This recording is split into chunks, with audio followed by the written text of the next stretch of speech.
Hi, I'm James Davidson. I'm CEO at Tails.com.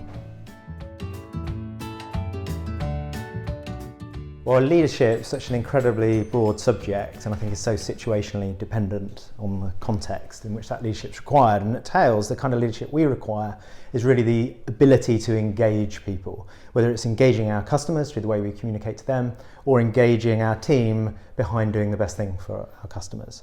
And when I'm trying to look for that characteristic in people, there are three things that I'm typically looking for. The first is their sense of purpose and desire to leave a lasting and positive impact, a legacy. And I'll often ask them how they did that in their last job. What was the impact of which they're most proud, which has left the most lasting positive impact. The second thing that I'll look for is their level of self-awareness and empathy. Do they understand themselves and who they are? And can they build out from that and understand other people and how other people think and what motivates and drives them? And the sort of question I'll ask there is, describe the best leader that you ever followed, and describe their characteristics, and also tell me about how you match up to those characteristics, where you think you're strong and less strong. And the third thing is how they deal with failure. Do they take accountability for failure, and are they resilient to failure? So I'll ask them about a time when they had to deal with failure, and depending on the type of answer they give and especially how they frame the answer, it gives a real insight into that person's sense of personal accountability, which is critically important if you expect people to follow you.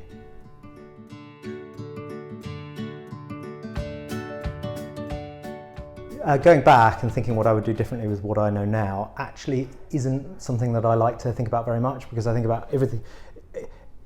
I've only learned what I've learned now by the experience of the mistakes that I made. So I wouldn't actually change anything. If there was one thing that I would go back and give myself as advice, then I think it would be to try to understand my own personality type and preferences more deeply at an earlier stage in my career.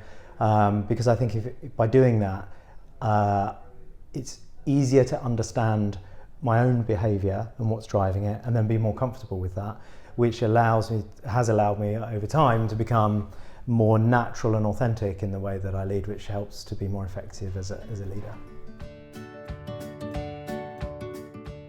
The thing I'm most proud of happened nearly 3 years ago, when we just launched the business and it looked like it wouldn't work, and there was a strong movement to close the business and wind things up and call it a day. And I felt that the business could really work.